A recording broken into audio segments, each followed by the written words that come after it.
So I can be God? Basically, I don't know who you are. Listen. How do you know I'm not your God? I'm not saying you're not my God.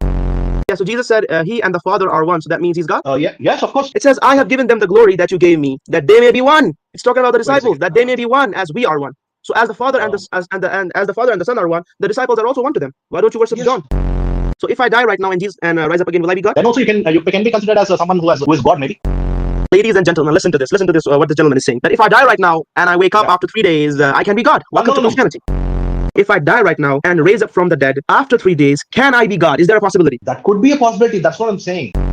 So that means Jesus is dependent on the Father, but the Father is not dependent on Jesus? Wait a second. In Numbers chapter 23, it says, verse number 19, God is not a man that he should lie. What is not a man that he should lie? It doesn't claim that God is not a man. What is takia means? Takia means pillow.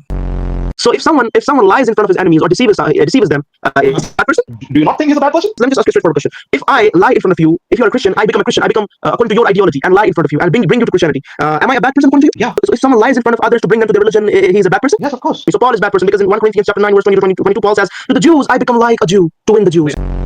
Even if it's a good thing, we should not be lying in front of God or about God. So if someone does that, he's a bad person. Yeah, obviously. Yeah, so Paul was a bad person. Because in Romans chapter 3, verse 7, Paul says, if someone might argue, if my falsehood enhances God's truthfulness and so increases his glory, why I'm still condemned as a sin. That's not fine, bro. You go into preaching mode. I'm trying to preach.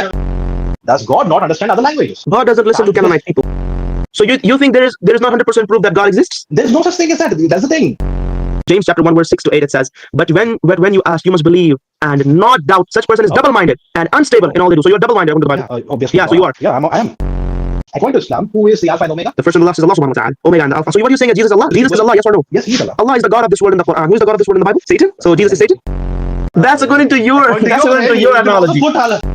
Jesus is the Alpha and Omega. You said that? Yeah. So if someone is the Alpha and Omega, he's God? Yes. Okay, so if someone doesn't have a beginning, doesn't have an end, he doesn't have genealogy, he's God. Yeah, he is. So Melchizedek is God in the Bible because in Hebrews chapter 7 verse 3, it says, without father or mother, without genealogy, without beginning of days or end of life, resembling the Son of God. God has come down to earth in the form of Melchizedek. He's claiming that. So God has came down in the form of Melchizedek? Yeah. And now we have four gods in the Bible. You are 1 in 3. So I am also 1 in 3. Yeah. How do you know I'm not Jesus Christ from heaven talking to you? I'm asking you. If I had created this world, was there a possibility that I could have been God? Yes, if you have created this world, then you are God. It's the time for me to become a Shia and beat myself because I can just beat myself after listening to this, bro.